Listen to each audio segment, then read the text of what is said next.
Welcome to the Volunteer and Combination Officer Section weekly webinar series. We're certainly glad that you all have joined us. We have about 45 people online. We had about 118 registered.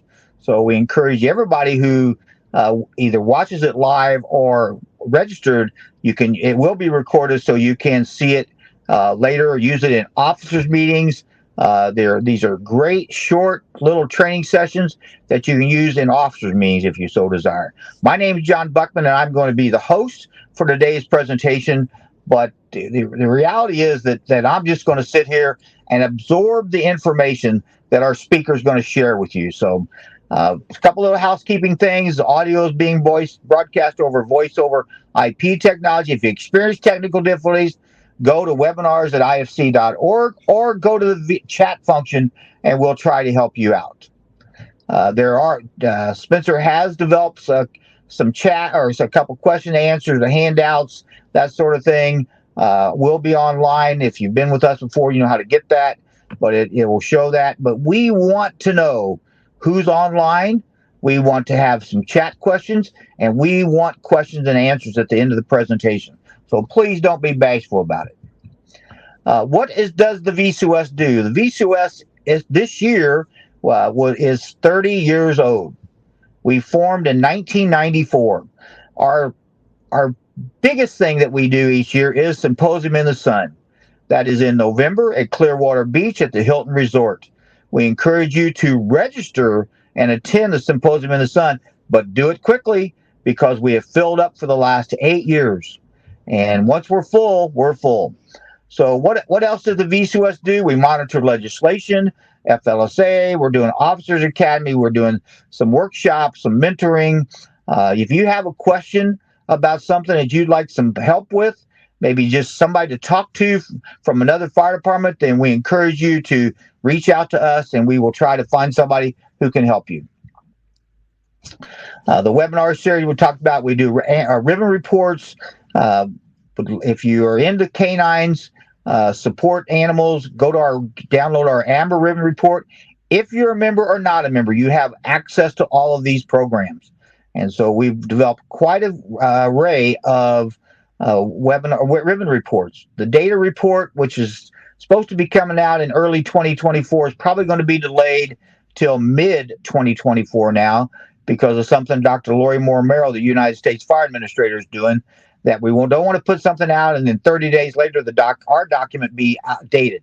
So that may be delayed a little bit. But that report is designed to help small fire departments collect the data and how to use that data. So that's some of the things the VCOS does. Upcoming programs, upcoming seminars, that sort of thing.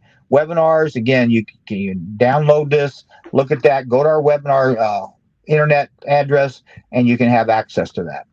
So our presenter today is Chief Spencer Cheatham from the West Point Volunteer Fire Department. I have known Spencer for only 5 years. And I say it that way because I will tell you, in the last 5 years, he was working for the International Association of Fire Chiefs, and at that time was called Volunteer Workforce Solutions. And he helped develop many of the academy courses that Volunteer Workforce Solutions has online now, free of charge. But what he also did was he went out around this country and talked to volunteer fire departments about recruitment and retention.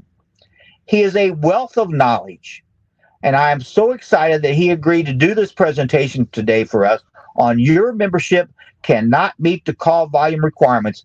What are you going to do? Chief, it's all yours. Thank you, Chief Buckman. I appreciate you thinking of me for this topic, and welcome to everybody out there. We've got, this is a tough topic, and we're going to jump into it. Chief kind of hit on who I am. I'm the fire chief of a small town in Virginia. We have the town locality, and then we have a rural section that we cover as well. Actually, this coming up next month will be my 29th year with this department. Also served in a career department for a while, and as Chief said, I worked for the International Association of Fire Chiefs in their volunteer workforce solutions. I recently had the honor of being elected as a board member for VCOS. So I look forward to serving you in that position and really help strengthen volunteer and combination departments. So let's jump right into this topic, right? So we're really here to talk about what to do when your membership can't meet your call volume requirements. And so the obvious issue we're having when we have a low number of trained volunteers basically boils down to a problem statement of less people to do the work, right? But this issue goes much deeper than less people to do the work. I want you to think about your department and see if this rings true. There's basically 3 different types of personnel when we look at meeting standards or meeting the minimum requirements. There's people that don't meet the minimum requirements. And so whether it's percentage of calls, number of shifts, amount of training, whatever that is, whatever your department finds it, there are people that will meet the minimum requirements. They'll do just that, and they'll do little to nothing more. And when we take these 2 classes of memberships, we look at them and and I don't want to generalize, but there's usually they can take the department or leave it. They have other things in their life that are priorities that supersede the fire department. They might want to be there and they want to do what they can when they can, but there's lots of other priorities they have. When they leave the department, they'll usually fade away. They won't show up for a while. You'll contact them. They might come back for a little while, but that won't usually last long. They're not going to throw a fit and come in and bring their gear and pile it in the middle of the floor and leave a nasty note, right? The third type of personnel is really what I would call the core. These personnel do the minimum, but they do so much more as well. They feel a duty to the department. Sometimes they feel as if the department might not be able to operate without them.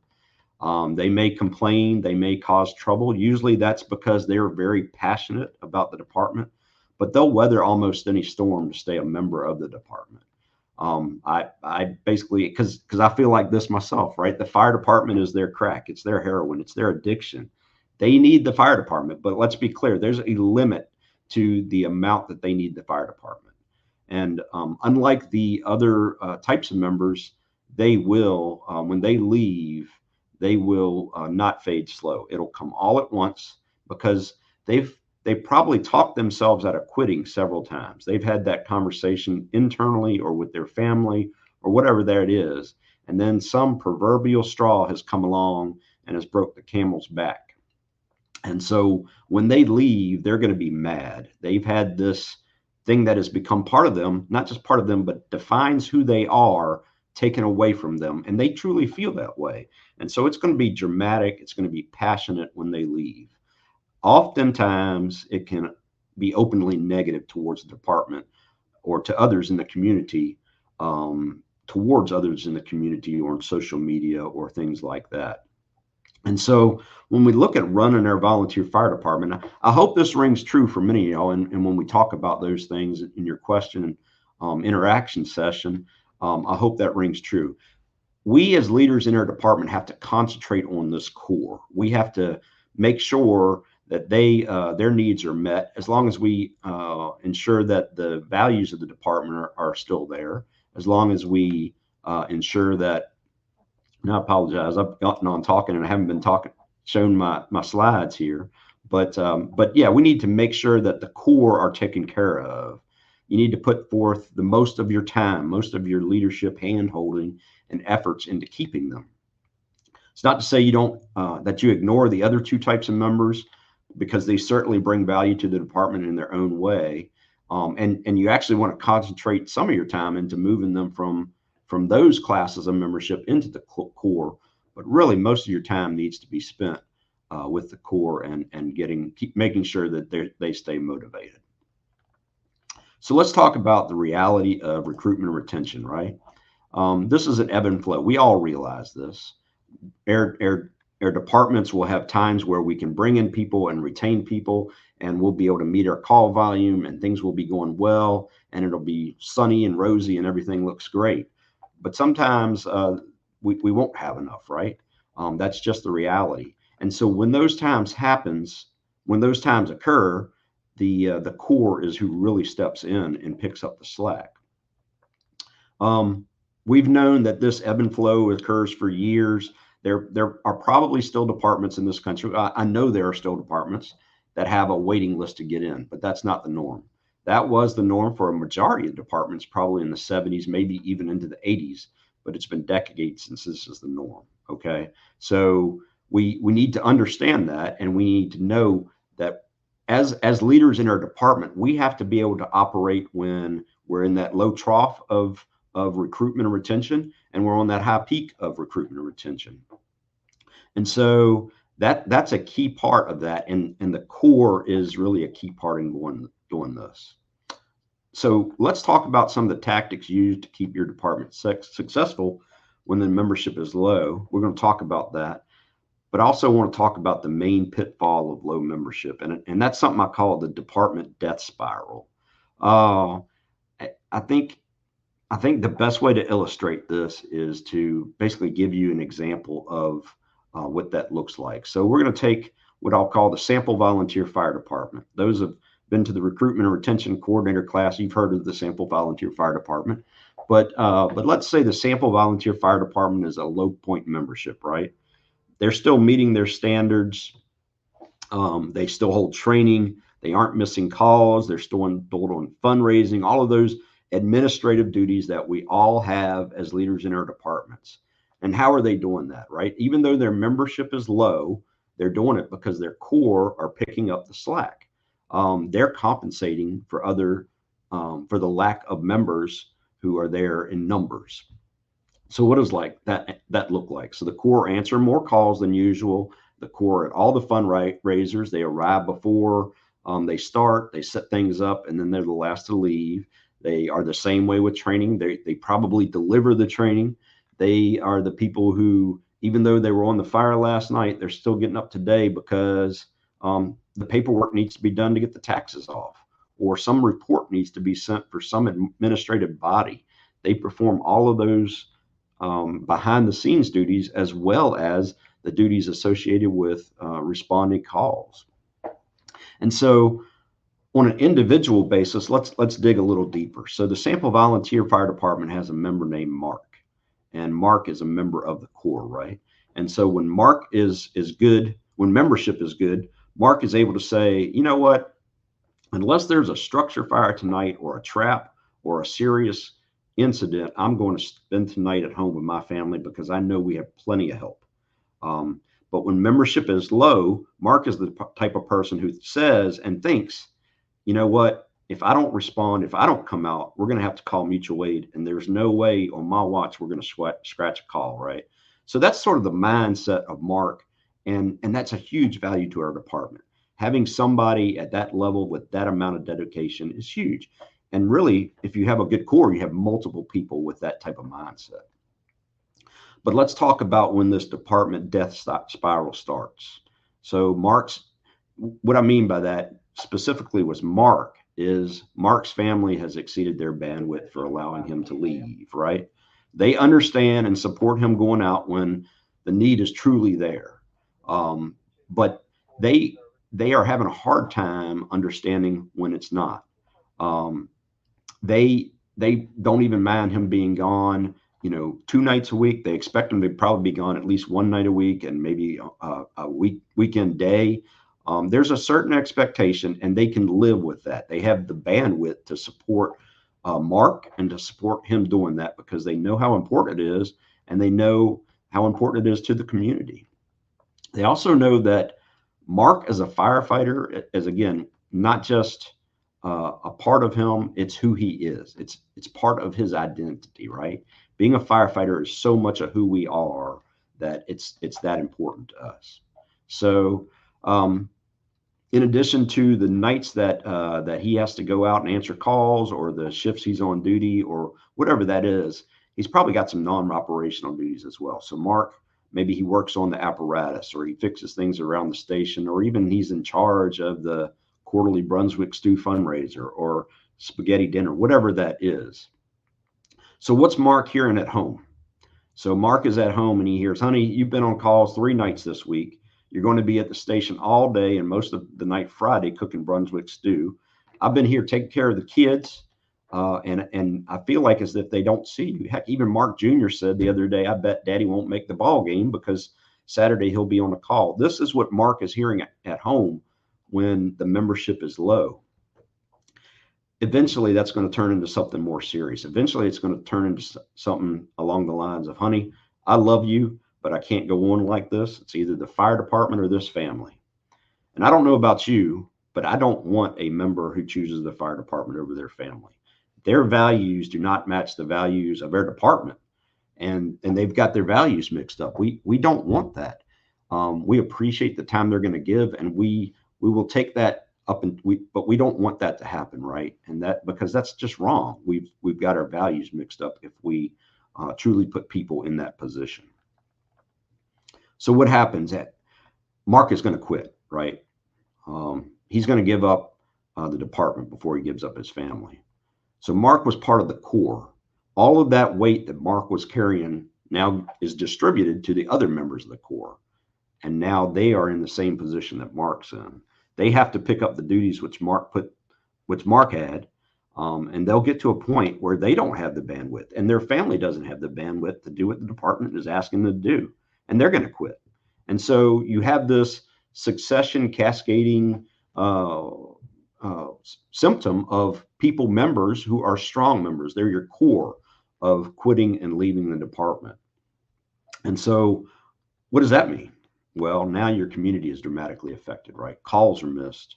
The bills are not paid. Training doesn't take place. The standards and the expectations that your department has, you can't meet them. And so when we look at that also from now, we want to recruit more people. You have to think about this. How difficult is it to recruit more people when the department has a poor reputation? When you're known for missing calls, when you're known for not following through on things or not having the ability to do things. And then let's say we bring in people and they're excited to be a part of this organization. We don't have the bandwidth to now train them and give them the time that they need to help them grow to a position where they can be of value to the department. So that's why I call this a death spiral, because at its full speed, you're going to wind up that the Sample Volunteer Fire Department certainly has the potential to, and quite possibly, the department dies. So what can we do? So I mentioned this, before. The core is the key, right? So we have to focus on them. And so when we look at focusing on them, what does that look like? Well, we have to focus on the things that the core enjoys about the fire department. And that's going to be different for everybody. Maybe for Michelle, it's responding to calls, and maybe for Stephen, it's going out and doing school visits. Whatever it is, you have to determine what really motivates them. Where do they find enjoyment and value in being a part of the department? They may do these other things that they don't enjoy just because they want to belong to the department, and they want to contribute, and they want the department to prosper. But there's certain things that they really enjoy. So Michelle likes going to calls, but what does that mean? Well, it means she wants to respond when she is needed, but it's not that she doesn't want to respond when she's not needed, right? She doesn't mind showing up for the structure fire, but she doesn't want to go to a fire alarm every night. And so when you identify these things that the core enjoys, the things that they enjoy doing related to the department, and you kind of split them up among the people, among your core, and allow them to do those things, you're really giving them what they want. And one way to find out what that is something called a stay conversation. In the fire service, we've heard about for a while, and I think generally, fire departments are doing better about doing exit surveys. But the exit survey is too late, right? I'm not saying there's not value. There's absolute value to doing exit surveys. But a stay conversation is something you as a leader, you've identified somebody who is a true value to the department, and they're a rock star. And you need to go to them, let them know that. We truly value you. You are exceptional here. We want to keep you. So first off, is everything going okay? And are you in a place where we can keep you here? And second, what is it about this that you like? And we're not just learning it for understanding the motivation of the core, but we're also learning it so that we understand what we might do differently for the other members, right? So we have these stay conversations, and you can look this up. There's books written on it. There's videos on it. But this is a successful way to go to your A team, if you will, your core, and ask them, what works for them, what could we do better, and really get to know them in a way that's meaningful, right? And think about it this way. So you're the chief, you're the captain, whatever leadership role. Maybe you're just a senior person in the department, but you have a leadership role, even if it's formal or informal, and you go to somebody like that. How much is that going to mean to say, hey, can I just sit down and understand? I want to let you know how much you're contributing, but understand, what it is you really enjoy, because I want to make sure we're focusing on that. That's huge, and that's going to go a long way with those people. So when you set up these things that the core can focus on, that they enjoy, you're going to, obviously, when membership is low, you need to concentrate on those things. And there's a few other things that go along with, not just with low, but setting yourself up for success. I'm going to lump them all together in this section called What Can We Do? And so really, there's several things here, right? Shifts, unit-specific tones, or an app. We need to get towards municipal fundraising, or funding rather. We need to determine what matters and when to say no. We need to have administrative members. We need to maintain high standards through this. We need to be honest. And probably one of the things that we're going to talk about a lot, or one of the things that might be painful to hear, we have to focus on the mission, we have to focus on the community, but we have to be ready for meaningful change. And so let's talk about each of those a little more in depth. So shifts. I know there's departments out there that use percentages of, you have to make a certain percentage of calls. I will argue with anybody that that the shift system of scheduling or setting minimum expectations for your volunteers is a better system. Now, when I say a better system, somebody's going to say, well, there's a problem with this and problem with that. When you look at systems and processes, it's not about perfect. There is no perfect, right? And so it's about comparing all of them and then picking what's best for your department. And so there are problems with the shift system of scheduling or of requiring a certain number of shifts compared to requiring a certain percentage of calls. But compared to the percentage system, I think it works better. And I haven't been in, as Chief Buckman said, I've had the fortune to be able to go and visit departments all across the country, and I haven't been persuaded otherwise. So, but let's talk about what that means. You have your members sign up to pull shifts or a hybrid of that, meaning, I'll sign up on Tuesday nights, and maybe during the day it's an all call because we just don't have the ability to sign up, whatever that is. Perhaps your minimum standard is you sign up for 1 12-hour shift a week. Maybe it's 2 a month, whatever that is. But that allows so many things. So by having shifts, when you have good coverage and when you don't. And when you don't have good coverage, what happens? You send out a message, and the core will usually pick up the idea of that. So you're allowing your people to stay home when the call is not significant. So what do I mean by that? Does your whole department need to turn out for a fire alarm if there's no sign of smoke or flame? And my answer is no. You might be surprised to know, but since 2003, the Las Vegas Fire Department does not go on fire alarms at hotels unless somebody has actually seen smoke or flame.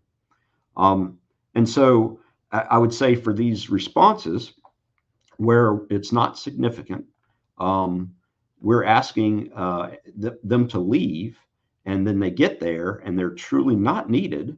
And so you're really frustrating your people, especially the core, because they're going to come out multiple times. They're going to come out.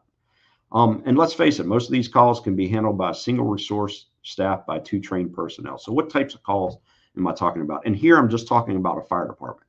Now, we have EMS, but and if you run a transport service as well within your fire department, most BLS calls, most calls can be handled with just a 2-person crew, right?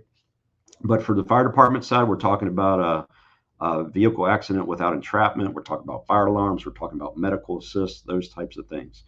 obviously there are times when you need more. And the way you work that is we'll talk about it, but basically when significant calls out, we want everybody to come out. We need everybody, right? And you can set up mechanisms to handle that. But one of the misconceptions about shifts is that just because you have shifts, you have to stay at the station. And I don't mean that at all. Um, Michelle and Stephen, we talked about earlier, can be the shift tonight, and they can still respond from home. When the pager goes off or the app goes off on their phone, just because they're on shift doesn't mean that they wouldn't do if you didn't have shifts, if you did a percentage of calls. It's just that they have agreed and committed to be the two people on shift tonight, or however many people you have, and they have committed to say when the tones go off, I will be at least one of those people that will be there. So what does this do? It allows your members and by extension their family to plan their lives around the fire department. You know, for your core, their families understand. We talked about it. They understand that they're probably going to be at the department at least once a night, and probably one day a week. But knowing beforehand that it's Tuesday night, and that's so much better for them. That's so much easier for their family to digest, for them to accept. When you don't have shifts and you're just basically you're under you whenever the tones go off, whoever is available comes out. That means the family movie night, you know, the night going out to dinner, whatever that is. Now that's cut short because the people from the core are probably still going to come out, right? So, but if they know that, hey, you know, we've got the medical assist coming in for a lift assist, we got two people in the ambulance crew are going to show up. Okay, the crew can handle that. They don't need me, and I'm okay with that. So the way shifts also when you're in this department death spiral, what that allows also is when you get somebody into the department and they need mentors, they need training, they need have a task force that they have to complete assignments so that they become better trained and more of a value to the department and the community. You can assign them to a strong crew. I know that Michelle and Stephen are on tonight. I know they're great mentors. They know their stuff, and they're going to train this new person well. So now that new person over time becomes a quality, qualified person. And now you can build on another night. You can strengthen another night, and you can strengthen your coverage. And so you just really have more capability when you look at shifts.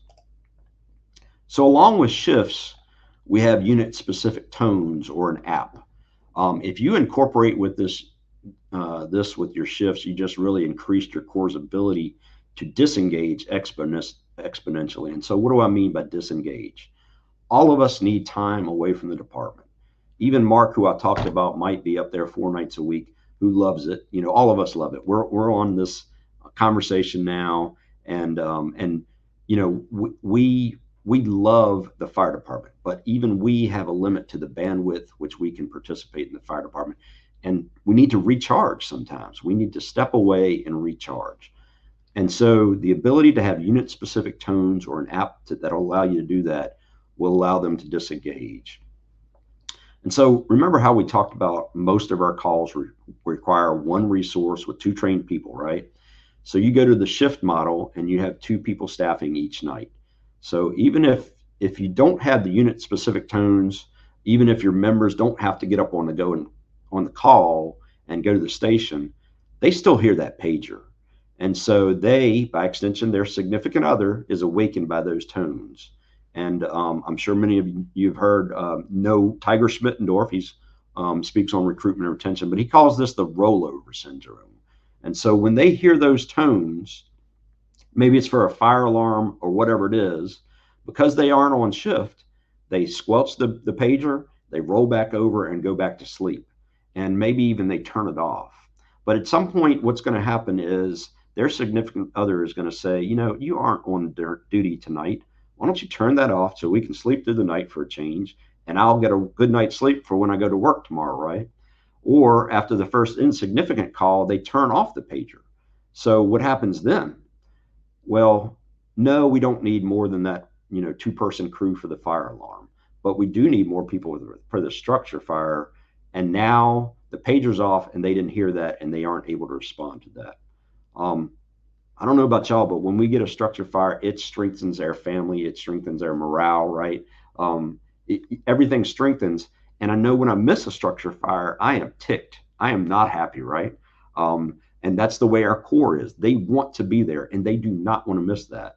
And so, turning off that pager, missing that important call is what happens. But by setting up unit specific tones, we can adjust to that. So if we set up a tone for the duty shift, right? Those 2 people on duty, or however many people works for your department, we can set that up, and then we can set up a tone for a working incident.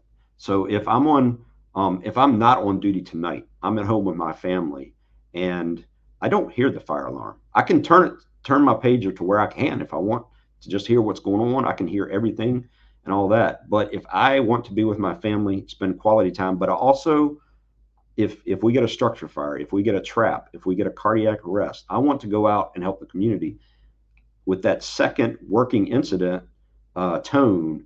Now that allows me to truly disengage, except when the department truly needs me. So now your members, especially your Corps, can sleep nights when they're not needed, but they're totally notified when they are. So, and we're really understanding about sleep and all that now too. It's not just for the paid side of our departments, right? So the volunteers have issues with sleep, and so we need to take that into account. A lot of people might push back on this next one, and that is municipal funding. So we need to move from a fundraising supported department to a municipal supported department. And that sounds scary to a lot of departments out there. There are still departments that rely on the spaghetti dinner, on the chicken cook-off, whatever that is. Maybe it's a donation letter, but whatever that is, they rely on that to fund their department. Let's be honest, when most people get into the department, they want to run calls. They are there to train, to work together with other team members as a really effective team. And so they will do the fundraising because it allows them to answer those calls, but that's not really what they're there for, right? We need to move away from this internal fundraising system. And I'll be honest, like I said, that can sound scary. It sounded scary for our department 20 years ago, but we did it. And we've gotten to a place now where if we still do a fundraiser, a annual letter twice a year, we still get donations from different sources, but we don't have a day where we spend all day doing cooking and things like that. And it took us 20 years to get here. It probably took us 15 years to get here. But right now, if we never got another dollar from donations or fundraising, we'd still be able to fund the department's operations, right? We might not be able to add the rotor to the new ladder truck, but the calls will get answered in an effective manner. We'll have good equipment, and we'll be effective, right? When we think about this, is your police department, is your public works, is any other local government department funded by donations or fundraisers? And the answer, it's no. So why should our department? That's going to be difficult. But the other side to think about is you are saving your locality a tremendous amount of money by being volunteer. And so we need to help them understand that. We need to educate them on what it is you do. The MVFC has a great calculator that will tell you the value you bring to your department or to your locality by having volunteers. And so we have to start small. Maybe it's, you as the chief or the president of your board, whatever your structure is. Maybe it's one of your top leaders goes and visits the local county administrator or the town manager. And keep this in mind. When I say top leader, there might be somebody, I'm the chief, but there might be somebody in my department who's better situated in the community to go out and reach out to the community. And I'll just share a story. In Fauquier County, the fire chief is smart enough. He has a person whose full-time job is to go to the county, and he presents for a local, one of the largest home builders in Northern Virginia. That's his full-time job.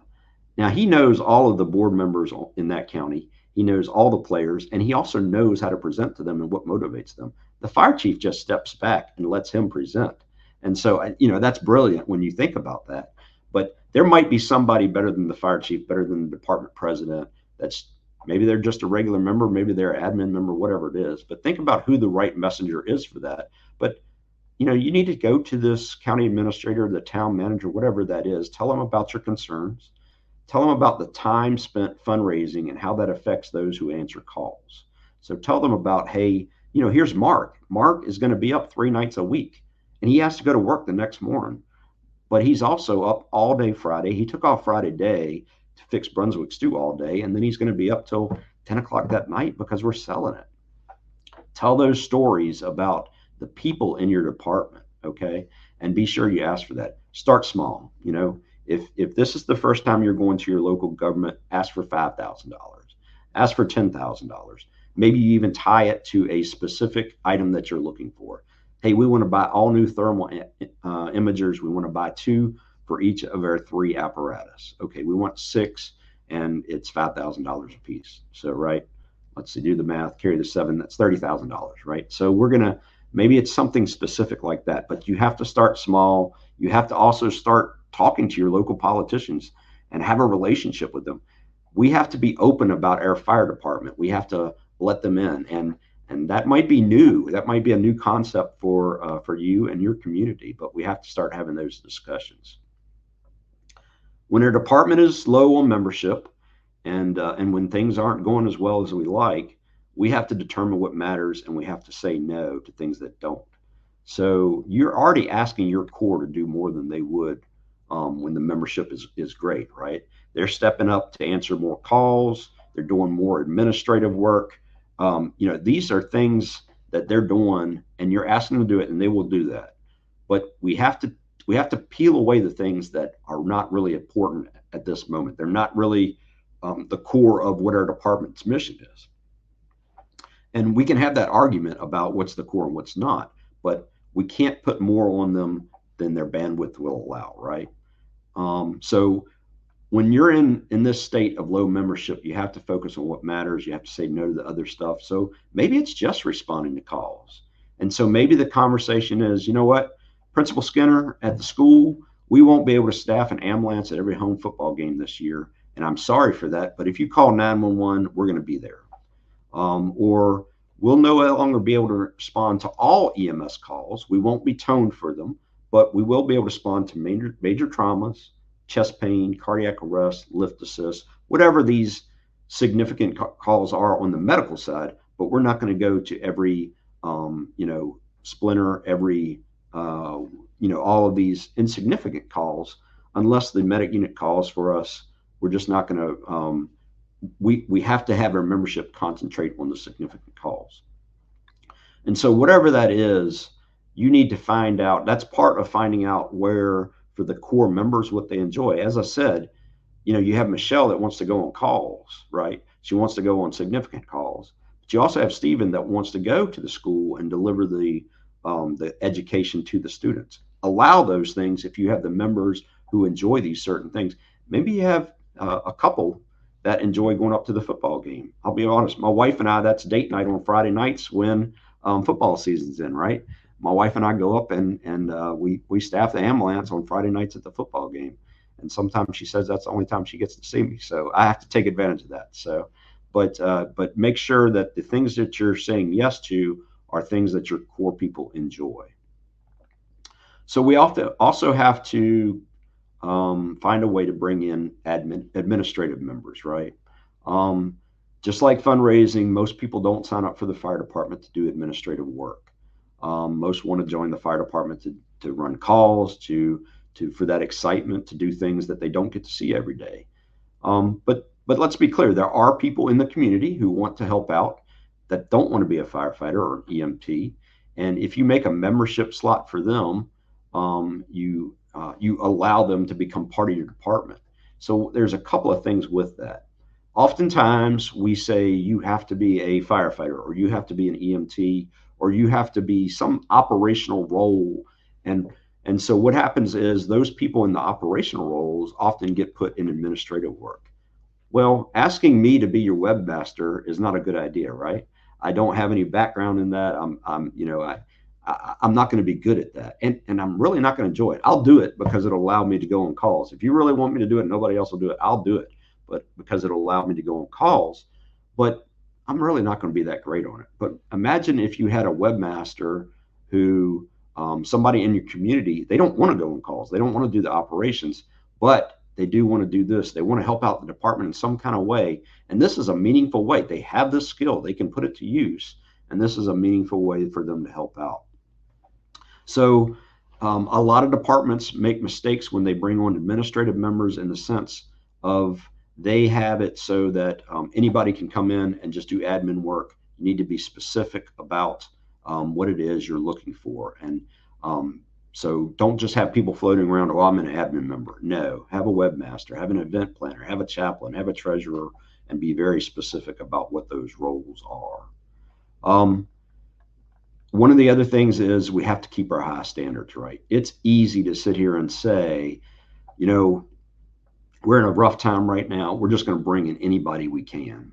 And so it's easy we're going to go back to Mark. Mark's our core member, right? And he's going to say, you know, I want to bring in this person, and I want to bring in, let's say I'm tempted to bring in Ray. So Ray has poor values. He can't climb a flight of stairs without getting out of breath, or he doesn't get along with others, or a combination of all those. But you know what? Ray's going to be here Wednesday night. That's one night where I was providing coverage, and it's one night now that I can be at home with my family. We can't allow that to happen, because even though Ray might come in and be a Band-Aid for a short while, somebody like that is going to be a cancer to our department, and it's going to make things worse over the long run. We have to set minimum standards. We have to hold ourselves to those minimum standards. We have to hold our members to those minimum standards. And so you also might be tempted to not hold your members to minimum standards, right?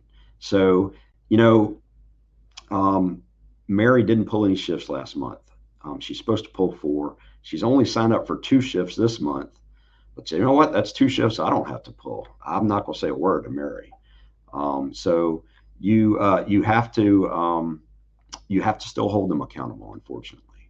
And we'd love to see that wasn't the case, because nobody loves to have those tough conversations, right? But they need to happen, because what's going to happen? Well, Mark, who's your core member, or other core members, are sitting here thinking, you know, I'm pulling all my shifts. I step up whenever the chief asks, but I'm leaving my family an awful lot because Mary's over there not doing her the minimum. You know what? Next month I'm putting in 3 shifts. The heck with this. And so that becomes, like I said, a cancer to your department, and you can't have that happen. So when I say be honest, what do I mean by be honest? There are many departments out there who are experiencing more poor leadership or poor membership levels that won't admit to this. And some of this is personal, right? If I'm the chief, this is a direct reflection on me. Leadership is the key to everything. And so if something's going wrong in the department, this is a direct reflection on me personally. I've done something wrong, or I've not done enough, and nobody wants that. It's human nature not to want your community to think that. So because of this, chiefs tend to cover up the fact that the department is facing difficulties. But instead, we have to be completely honest. We owe that to the community that supports us. So be honest. When you tell Principal Skinner that you can't provide an ambulance at the football game, tell them why. I'm sorry, sir, but our department relies on volunteers, and at this time we're short on manpower. We're working hard to change that, but that's the reality, right? And so you have to also be honest about your capabilities operationally. You cannot be the FDNY without the FDNY staffing. And we need to realize that. We all want to be aggressive firefighters. We live for that, right? That's who we are. It's part of that identity. But staffing determines tactics, right? It's okay to admit that because your department can only get 2 people in the first 5 minutes, that you're not going to be able to perform all the tasks that your community might see on Chicago Fire. It's okay to admit that the reality is that if we get a fire tonight, you'll probably get 4 people. Maybe 2 are over 65 and are great at pumping the truck, but they can't enter the structure. That's okay. Maybe one of them is 18 and is strong as an ox, but they have no training and won't be able to enter the structure. And maybe one's 30 and has plenty of training and experience and and could help, but has no other backup, and so they won't be able to enter the structure. Be honest about the reality of where your fire department is right now, but explain what you can do, not just what you can't do. So what we will do is we'll attack the fire from the outside until more help arrives. This has scientifically been proven to help increase the survival rate of those traps. And we can also promise that we'll keep the fire from spreading to other buildings. And so when you're in these times of low staffing, you have got to do this. And I know that hurts people to their core. We are all aggressive firefighters, and that's who we want to be. But again, staffing dictates tactics. So you also have to be honest about what your department is capable time-wise. For example, on Tuesdays and Thursdays during the day, I don't know who we're going to have around. We might not have anybody around. But what we've done, I've reached out to the chief next door, and they have a tough time on Friday nights. And we have a lot of people on Friday nights. We're going to help them on Friday nights, and they're going to agree to help us out on Tuesdays and Thursdays. We've already got a mutual aid agreement in place, but I just let them know that Tuesdays and Thursdays are tough for that. So tell your community that you are working to deal with these situations. But also remember, there are things that we can do to make things better. But your department, think of it this way, your department does not determine the level of service you provide. So what do I mean by that? The community determines the level of service because they give you the resources you need to provide it, right? And so if your community won't support your department to do what you need to do, either through funding or either through members who come into the department, your department having enough firefighters with proper modern equipment to fight a room and contents, you might not be able to do so safely. And you have to be honest about that. We as chiefs may say, you know what, from now on, we're going to be able to handle a call that involves 2 tractor trailers carrying 80,000 pounds each, And so, but the reality is, if we don't have the manpower, if we don't have the equipment, if we haven't been given the funding to do those things, or we haven't been given the resources from the community in the terms of recruitment and retention, then we can't do those things. We'll be placing our members in a dangerous situation. And so the other thing you should be honest about is the why. So perhaps your department, your locality is growing, right? And now because of this growth, you have 50% more calls than you did 10 years ago, but you have the same number of operational personnel. That's nothing to be embarrassed about. That is probably the reality for most of this country. The communities are growing. And so that's not a problem with the department.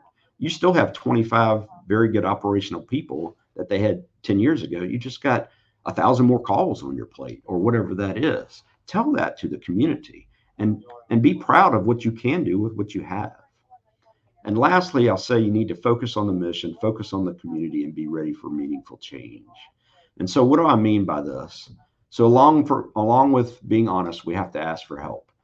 This is going to be probably one of the more difficult things that you're going to hear me say today or tonight. And what I mean by that, it might be time to ask for paid staff. I've seen so many departments that focus so much on being volunteer instead of being what's best for the community, that they don't allow themselves open to the idea of paid staff. They put being volunteer first above answering the community's needs. And so even though they've scratched 5 calls this month, they are not going to ask for paid staff because to them, that means they would no longer be volunteers. And I understand the motivation behind this. Some of it ego, and that's the wrong motivation. But sometimes it's motivated by fear of what paid staff means. And let's be honest, integration and transition to a combination department is not always done well. And it oftentimes leads to where it happens and then there's no volunteers a couple of years later. And so perhaps they've seen that in their area or they've heard bad stories of that.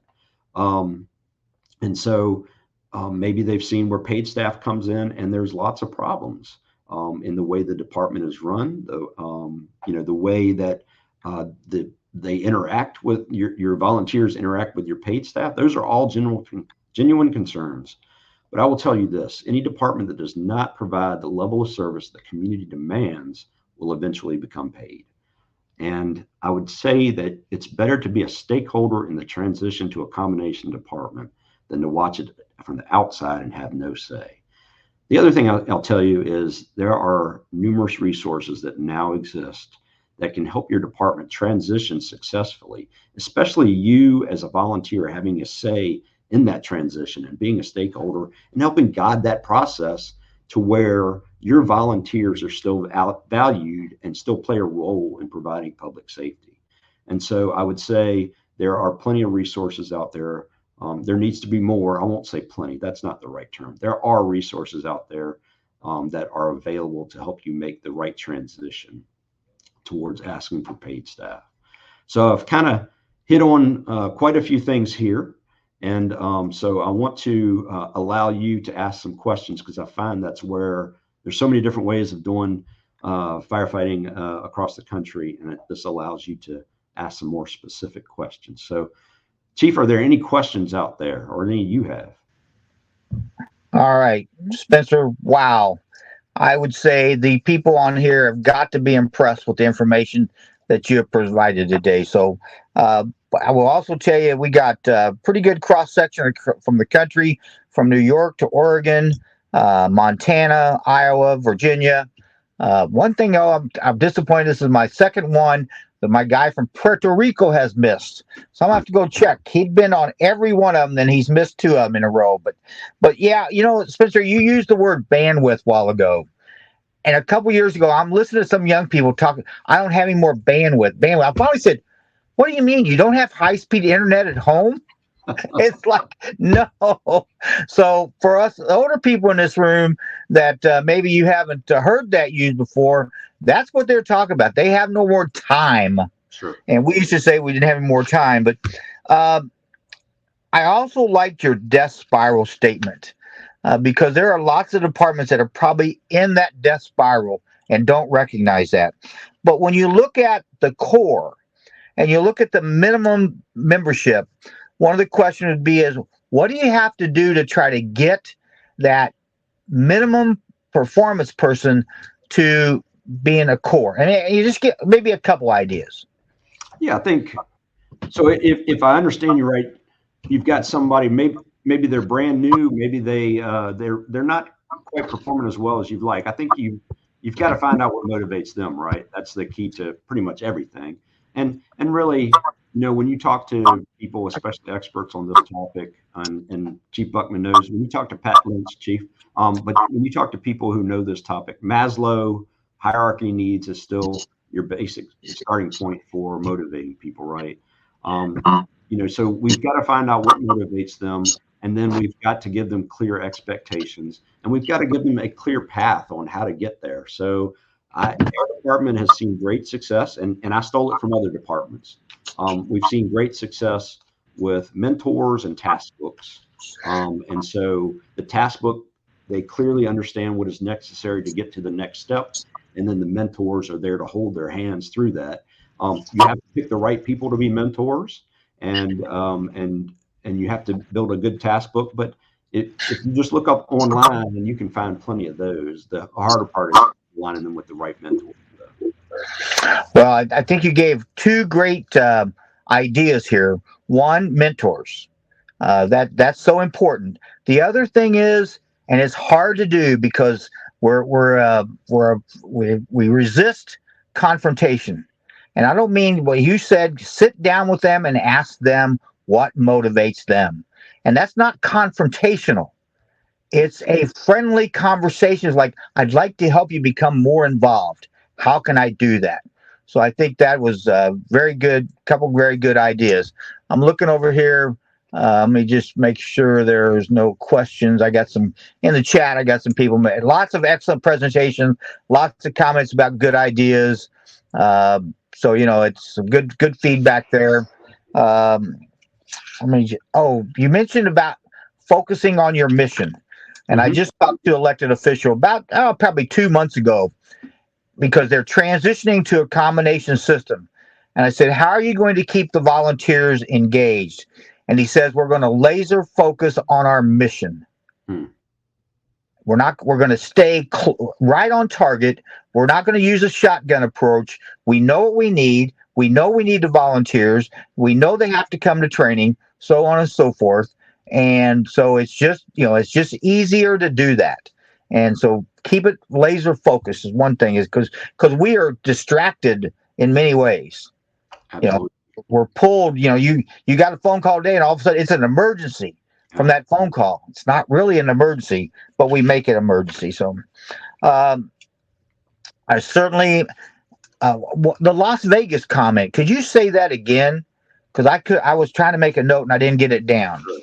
Yeah, so it's my understanding since 2003, Las Vegas does not respond to fire alarms in the hotels unless there is confirmed by the callers smoke or fire. Well, I will tell you, Spencer, in 2002, I was told that by the Fire Alarm Sprinkler Association, the National Fire Alarm Association, at a meeting. If the fire service would just let us verify by phone before we send the call to the dispatch center, we would reduce your calls by 80%. 2002. And I could not get that bought into by anybody. So I believe you, and I'm going to look into that, because that, and then one of the guys on here made a comment about burning our volunteers out. That's what kills our volunteers, in my opinion, is grandma, or, where you the cry for smoke thing, and it's a false alarm. So yes. So I do have a question. Does the IFC offer certificate of attendance for these webinars? Yes, they do. It will be emailed to you. Yes, sir. So Spencer, that's really, I don't see any real other questions or comments to share with you, but so let's just start to wrap this thing up. Got to get more comments or more thank yous coming in. Chief, I do see a couple on the Q&A side. So, you think so? Okay. I see the chat and then I see the Q&A. Okay. Yeah, you did. I'm sorry. Real quick if you want. Yeah, go ahead. Go ahead. So I think there's a question about municipal funding and if the municipal government is maxed out on its funding and taxes. And what I would say to that is the municipal government's job is to determine priorities and then assign resources accordingly. It's no different than a structure fire, right? We have this many priorities and we or this many tasks that need to be done, and then we have priorities that we use resources to accomplish those tasks. The municipal government should be thought of in no different way, and public safety should be high on that list. It's hard to understand when you build a new park, but you won't fund the fire department. So the second question was, I understand the need for minimum requirements. What about the idea of developing individual participation plans with members annually to understand what may or may not be happening to impact their level of participation for that coming year? I think that's great. I think I'm going to steal that. Yeah, that's a great idea, and you can't go wrong. It gives people a clear path to improve and to become a value for the department. Go ahead, Chief. Well, I was going to say, Spencer, it's just funny. I had this conversation, I'll say probably 3 months ago, with a president of a volunteer fire department. And that was my suggestion, is sit down with each one of the volunteers and say, what can you give me for the next 3 months? And then do this. And he goes, my God, you just gave me a whole new job. I go, well, you're asking the question. Everybody is different. And so, we can be different. I think you made that statement. Don't handle them all the same way. It's not a cookie cutter approach. You got to have different types of different solutions for different people. So, absolutely. Okay. One of the other questions was for hybrid departments with declining volunteer numbers, what are some tactics that can be used to breathe life back into the volunteer program? I think a key to the combination department is understanding the value that each brings to the department, and understand the reality of the situation. So, and what I mean is, if I have paid staff, they are able to devote a significantly larger number of hours to being a firefighter than I as a volunteer can. And I'm okay with that, right? We're a combination department. My paid staff are all part-time and they work somewhere else. We work in busy departments. I'm never going to see as many fires as they do, right? And so I'm okay with that. What I need to understand, though, is even if I'm a volunteer, let's say, and I can't be as good as they are, if all I do is concentrate on the task level firefighting, I'm really good at pulling hose. I'm really good at throwing ladders. I'm really good at operating the spreader and the cutter on a vehicle accident. If I concentrate on those things, I still provide a significant value to the department. And then if I'm the chief and I let my people know and I say, hey, Bob, I know you're riding the back seat and you feel like you're always in the back seat and the paid guy is always the officer or the driver. You can here's the pathway to get there. But let me be clear with you. We wouldn't be able to operate effectively and help bring safety to the community without you in that back seat. We would be so much behind the 8 ball on a fire, on extrication, whatever it is. With you being here, let me tell you, we are just so much more valuable to the community. You have to tell your volunteers that, because they might get the impression that they're not valued because the paid staff is there. And the other side of that is, with paid staff, they're probably going to get the impression that they're not needed. And so it's hard. In my department, we have 2 paid people 24/7. And a lot of times, a volunteer will call and say, hey, do you need me Friday night? I can be up there to drive. I used to say, well, I don't need you. But I shouldn't be telling them that. I had to stop telling them that, because they need to feel needed. The reality is that the units would get out no matter what, right? But yeah, what I need you to do is come up here and drive so that we can have a 3-person crew. That makes us that much more effective, that much more safe. And so I have to be able to explain that. I think there's a question here about normalization of deviants, where people won't exit during an actual fire. I don't quite understand that one. But then what messaging would you use when talking with your local government when asking for more funding, and maybe at the same time explaining why you may not be able to provide the Chicago Fire level of service than you did 10 years ago? I think so. Even if your department has fewer volunteers than you did 10 years ago, and even if you're answering fewer calls than you did 10 years ago, the reality is society has changed, right?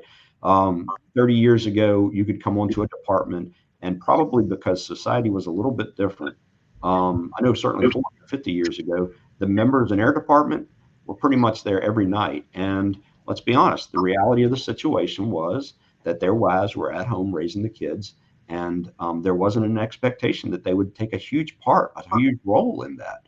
And so society has changed, and for the better, let's be honest.